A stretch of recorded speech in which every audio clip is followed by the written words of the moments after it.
So, what if the biggest change to your money in decades has already started and nobody is paying attention? I'm not talking about some theoretical crash 10 years from now. I'm talking about the system underneath the US dollar, the money sitting in your bank account, the money funding your retirement, the currency your paycheck is paid in. The system America has relied on for more than 80 years to borrow, spend, invest, and ultimately remain at the center of global finance. That system is beginning to change. And here's the part that should get your attention. Washington already knows it. So China is buying gold. Central banks have been reducing their reliance on the US dollar. America keeps piling on debt that somebody has to buy. Countries are building, ways to move money without depending entirely on the traditional dollar system. And while most Americans are arguing about inflation, interest rates, and whether the stock market goes up another 10%, the US is quietly building something else. Something happened today that makes, things much harder for me to ignore. The Treasury Department moved another major piece of America's new stablecoin framework forward. And Treasury has told us, one of their goals, protect the dollar's position as the world's reserve currency. So think about that. Why would the US need a system to protect the dollar? More in particular, a new system, unless Washington understands that the old system is under pressure. And that's what we're going to dig into today, because I think most investors are watching the wrong threat. They're asking, is the dollar going to collapse? I think the scarier question is, what if the dollar doesn't collapse, but the system your money lives inside changes anyway? Because stablecoins are exploding. Treasuries are being pulled into digital financial infrastructure. Wall Street is already moving real securities onto tokenized systems. Central banks are testing new ways to settle money across borders. And my prediction that over the next few years, a huge part of the financial system changes before the average American realizes that transition happened. Not because the dollars disappeared, but because America may be preparing to replace a lot of the machinery underneath it. And if I'm right, this isn't a crypto story. This is a story about your money, your savings, your investment, America's debt, and who controls the financial system that comes next. So let's start with the uncomfortable part. People warning about the dollar, they're not imagining everything. The dollar still dominates global finance, but its share of the traditional central bank reserves is nowhere near where it was the beginning of the century. Today it's roughly 57%. And that doesn't mean the dollar collapses next Tuesday. It doesn't mean everyone suddenly stops using dollars, but over a long enough time, the direction is going to matter. Countries will have more alternatives. Central banks are diversifying, gold has become increasingly important, and geopolitical rivals, they have very obvious reasons to reduce their dependence on a financial system that Washington has enormous influence over. And simultaneously, America has another gigantic problem. Debt. We keep issuing more of it, and it doesn't seem like it's going to stop. Which means we need somebody to keep buying more of it, okay? And that's the part of the dollar story that I think investors should care about. Because the question isn't merely, will people still want dollars? It's also, who keeps financing the United States? And this is where the story takes a pretty dramatic turn. Because for a long time, I looked at stablecoins mostly as a crypto story. And I'm starting to think that's backwards. So today, August 17th, Treasury moved forward with another piece of the framework implementing the Genius Act. Now I know. The second somebody says stablecoin regulation, half the audience eyes will glaze over. Look, don't let them, because underneath all the regulatory language is an incredibly simple mechanism. Suppose somebody wants $1,000 worth of digital dollars. A regulated issuer creates roughly $1,000 worth of stablecoins, but those coins can't simply be created out of thin air without nothing behind them. So underneath the American framework, qualifying payment stablecoins need reserves backing them. And those reserves can include things like cash and short-term US government debt. And now watch what potentially happens. Someone wants digital dollars. More digital dollars are issued. Then the issuer needs more reserve assets. And part of those reserves can become US Treasuries. And that's when this stopped looking merely like a crypto story to me. Because now ask the bigger question. What if stablecoins aren't America surrendering to, control of the dollar, so to speak? What if they're another way of exporting it? And potentially another source of demand for the debt America desperately needs somebody to own. So here's the easiest way I know to think about it. Imagine America owns the busiest highway in the world. For decades, practically everybody, had to use our highway. International trade, global banking, commodities, debt, foreign exchange reserves. Look, the dollar was everywhere, okay? That gave the United States an extraordinary advantage over the rest of the world. But now, other roads are being built. Countries are experimenting with direct settlement. China wants alternatives. Technology is creating different ways of moving value. So America could stand beside the old highway screaming, hey, everybody get back on our road. Or America can start putting toll booths on the new roads too. And that's what makes this story so important. Because a dollar-backed stablecoin can move across financial networks that they don't look exactly like the traditional banking system. Okay, that technology changes. The plumbing underneath changes. The method of settlement's going to change. But what's the thing being moved? Dollars. And what's potentially sitting underneath them? Treasury assets. And that's a completely different way to think about, de-dollarization or the debasement trade. Maybe America doesn't need every financial transaction to travel through the same old infrastructure, especially if the world keeps choosing dollar-denominated money or the infrastructure that replaces it. And before anybody dismisses, this is some future experiment, look at the size of it already. Circle reported more than $70 billion of USDC in circulation.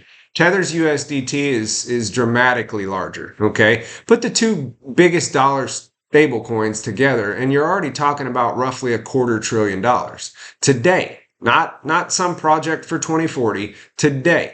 And significant portions of that revenue underneath these systems are connected to U.S. government securities and short-term treasury markets. Now, does every additional stablecoin automatically create an additional dollar of brand new treasury demand?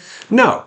And that's an important distinction we'll come back to. But the market is already large enough that the treasury itself is studying what stablecoin growth could mean for government debt, especially for the demand of the debt. Think about how strange this would have sounded 10 years ago. The United States borrows trillions of dollars. The world begins experimenting with new digital financial networks. And one of those assets potentially sitting underneath the digital dollars traveling around those networks is the actual debt of the US government. That's when you begin to understand why I'm saying this isn't really a crypto story, it's a treasury story. And with the amount of debt America is going to need to refinance, that matters. But then I found the part that really got my attention, because stablecoins alone aren't enough. You could reasonably say, well, Mike, that's crypto, that's Circle, that's Tether, that's not the financial system. Fair point. So let's talk about the financial system. DTCC sits underneath, enormous portions of America's security markets. This is serious financial infrastructure. And in July, DTCC conducted production activity involving tokenized real-world securities. I want to say it was about 30 financial firms participated. We're talking about workflows touching treasuries, repo, equities, securities lending, collateral, margin. And the DTCC is targeting a broader tokenization service launch in October. Now stop right there, because this is one of those moments where boring terminology hides an enormous story. A few years ago, when somebody said Wall Street is going to tokenize assets, it sounded like, a crypto conference prediction. Now, real financial institutions are moving real financial assets through those production systems. That's different. We're no longer talking solely about whether blockchain technology might eventually matter. We're watching pieces of that traditional finance begin interacting with that technology right now. And if you're only watching the S&P 500, the Fed, the interest rates, and the job reports, you could miss the entire transition happening underneath them. And this is the, exact kind of thing we're trying to do here. Not just tell you what happened, actually figure out what connects these stories before everybody else starts talking about the connection. So if that's useful to you, consider subscribing to the channel, smash the like button, and share it with somebody who could use the information. Because I don't think we're anywhere near the end of this one. Now, go another level higher. Because it's not only happening on Wall Street. The Bank for International Settlements has been working with major central banks and financial institutions on new forms of cross-border settlement. One of those projects is called Project Agora. Okay, that's Agora. And they're experimenting with ways to use tokenized commercial bank money and central bank money to make large international transactions settle much differently. Again, I'm not telling you every central bank just adopted some global digital currency. They haven't. I'm not, telling you this is secretly America's stablecoin system. It isn't.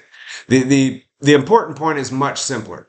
The institutions responsible for moving enormous amounts of money around the world are starting to experiment with the new plumbing. Now, put that beside what America is doing. Dollar-backed stablecoins, Treasury, potentially backing those dollars, Wall Street tokenizing securities, central banks experimenting with tokenized settlements, Treasury openly talking about preserving the dollar's global role. Look, at some point you have to stop looking at every one of those developments as an isolated story. And that's where I think we arrive at the question that almost nobody is asking. What if we're measuring dollar dominance using the wrong scoreboard? So right now, when people talk about de-dollarization, they usually show you one chart, the percentage of central bank reserves held in dollars. And that's an important chart. I'm watching it too. But imagine something else. Imagine that percentage keeps drifting lower. And at first glance, that's obviously bad for dollar dominance. But at the same time, now imagine hundreds of billions and eventually much more of those dollar-backed digital assets circulating around the world. Imagine Treasury securities being used underneath those systems. And imagine tokenized Treasuries themselves becoming easier to buy, move, and use as collateral. Now, imagine more financial assets settling through infrastructure where dollar bond finance remains deeply embedded. And then ask yourself the question, which story is true? Well, the answer could be both. The dollar could become less dominant by old measurement while becoming more accessible through the new infrastructure. And that's the paradox. And it's also why I think this could become such a huge story. The people predicting the death of the dollar may eventually be right about one piece of the old system, while completely missing what replaces it. Maybe America loses part of the old monopoly while building a whole nother network. Okay? Now, I'm going to argue against myself here because this is usually where, I guess financial YouTube turns into 3 interesting data points, into a worldwide conspiracy. I'm not doing that. These are serious arguments against everything I just laid out. The first one, obvious. So maybe tokenization is simply better technology, faster settlement, less paperwork, better use of collateral, lower friction, and fewer intermediaries. That alone would give Wall Street plenty of reason to pursue it. And I think a lot of that's probably true. Second, stablecoins don't automatically create a brand new treasury demand. So suppose I already have $10,000 sitting in a treasury market fund. I sell that position, and then I move, the money into a dollar stablecoin. The issuer eventually holds treasury assets against it. Did America just gain $10,000 in new demand? No. We may have simply moved the same demand around, okay? And that's why one of the most important things I'm going to be watching is where the stablecoin growth comes from. If it's mostly Americans moving dollars from one pocket to another, that's interesting, but it's not revolutionary. However, if stablecoins increasingly bring people and businesses outside of the traditional dollar system into dollar-denominated assets, now that's a much bigger deal. And finally, none of this gives America a free pass on its debt. Technology, doesn't repeal math. If deficits keep exploding, if confidence deteriorates and inflation remains a problem, other alternatives may become better. America can still damage the dollar regardless of what infrastructure we build. So here's my actual position. Tokenization can be genuine financial modernization, and the United States can have an enormous strategic interest in making sure dollar-based assets dominate that modernization. Those aren't competing explanations. Both can be true. All right, so what does this mean for you? Because none of us are central bankers. Most people watching this care about their retirement accounts, their savings, business, their house, and whether the money they've worked for is actually going to retain purchasing power over the long term. Look, I'm not telling you to dump your dollars tomorrow, and I'm not telling you cash disappears next year. And I'm definitely not telling you that I've uncovered some secret plan where every American transaction is about to be controlled by some government supercomputer. The evidence doesn't earn those claims. What the evidence does tell me is that the infrastructure underneath the money is definitely changing. And when financial infrastructure changes, there's going to be winners and there's going to be losers. New companies will become important. Old ones will, lose their advantages. New forms of collateral will emerge and money will move much faster. Risk will migrate, so to speak, and investment opportunities can appear before the average investor even realizes that they're happening. And that's why I'm paying attention now. Not after CNBC starts running specials about it 3 years from now. Now, okay? So let's put some predictions on the record. Because if we're going to make a thesis this big, we should be willing to come back and see whether it was right. So, prediction number 1. By the end of 2027, I think the combined Tether and USDC circulation exceeds 350 billion. Okay, that's billion with the B. We're already at roughly $250 billion, so I'm expecting substantial additional growth. If that growth never materializes, then this becomes much less interesting, and I'll be wrong. Prediction number 2. Through 2027, I don't think that the dollar sustainably climbs back above 60% of traditional central bank foreign exchange reserves. But I think dollar-backed digital assets continue expanding anyway. And this may be the most important prediction in the entire video. Because if both things happen simultaneously, the old measurement of dollar dominance and the new ones start moving in different directions, that would be a major signal for me. Prediction number 3. By the end of 2027, tokenized treasuries, securities, or collateral will no longer be talked about as primarily, experimental financial technology. They will become recurring production infrastructure somewhere inside major regulated U.S. finance. The DTCC is already moving in that direction. Now we find out whether the adoption actually follows. And if it does, we're definitely going to look back at these early experiments, different in a few years. So here are 4 things I want you watching. First, stablecoin growth. Don't listen to the hype. Watch the actual supply. If it stalls, that matters.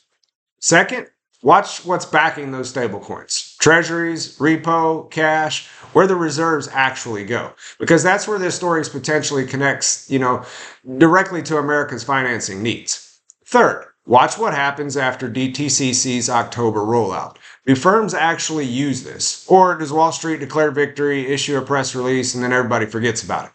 Real usage is what matters. And finally, keep watching the dollar's traditional share of global reserves. Because if that number remains under pressure while the dollar-backed digital assets keep expanding, that's the divergence I want you to remember. Now, go all the way back to the beginning. America has enormous debt. The dollar's share of traditional reserves has fallen over the long term. Countries have legitimate reason to search for alternatives. Those risks are real. But while everybody keeps asking what happens if the world stops using dollars, I'm starting to think we need to ask something scarier. What happens if the world keeps using dollars, but the system underneath the dollar completely changes? What if the banks don't have to win? What if the old settlement network doesn't have to win? What if the physical dollar doesn't even have to win? What if the dollar-denominated money and American financial assets simply move into whatever infrastructure wins next? Because if that happens, America doesn't necessarily have to save every piece of the old system. It only has to make sure the dollar owns enough of the new one. And that brings me to the question I want you to answer. 10 years from now, which number tells us more about America's financial power? The percentage of reserves central banks hold in dollars? Or how much of the world's actual money and financial assets will still move through dollar-based systems? Because I'm starting to think those can become 2 very different numbers. And if they do, the people waiting for one giant headline announcing the end of the dollar are going to realize the financial system changed right underneath them long before anybody bothered to tell them. Guys, that wraps up the video. I hope it makes you get a little bit better today. If it did, smash the like button, subscribe to the Bullish Bear channel. My name's Mike, and we'll see you in the next one.